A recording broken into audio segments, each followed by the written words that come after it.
ये ऐश्वर्य शब्द कहाँ से आया है? ऐश्वर्य शब्द ईश्वर से आया है। सांसारिक तौर पर ऐश्वर्य शब्द का जिस तरह से इस्तेमाल होता है, अध्यात्म में वैसा नहीं होता।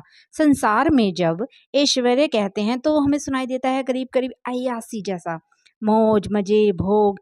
ऐश्वर्य से इन सब शब्दों का कुछ संबंध लगता है, लेकिन अध्यात्म में जब ऐश्वर्य कहा जाता है तो उसका मीनिंग होता है ऊंचाई, विभुता, विभूति, योग। ना गीता में ऊंचाई विभुता वही ऐश्वर्य है। जीवन में चेतना में कुछ भी ऊंचे से ऊंचा हासिल हो सकता है, उसको ऐश्वर्य कहते हैं। तो कृष्ण जी कहते हैं कि शस्त्रधारियों में मैं राम हूँ, तो राम होना शस्त्रधारियों का ऐश्वर्य हुआ।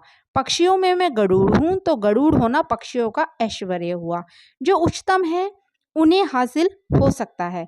ये इशारों में बात हो रही है, ऐसा नहीं कि हम कह रहे हैं कि छोटी गोरैया को बड़ा बाज बन जाना चाहिए। हमारी चेतना की जो भी उच्चतम स्थिति संभव हो उसे हम पाएं, ये है हमारे जीवन का ऐश्वर्य। उच्चतम स्थिति का कोई विराम, कोई सीमा नहीं होती है। उच्चतम असीम है, ऊंचा है और फिर और ऊंचा है, यही ऐश्वर्य है। ऐश्वर्य का मतलब ये नहीं है कि बहुत सारा भोग लिया हमने, नहीं। ऐश्वर्य का मतलब है कि तुम्हारे हर अनुभव में गहराई होनी चाहिए।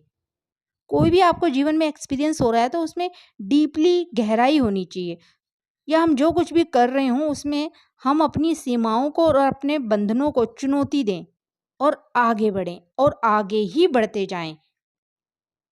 तो ये हुआ हमारा ऐश्वर्य, एक्सीलेंस, बढ़ने का, श्रेष्ठता का। धन्यवाद।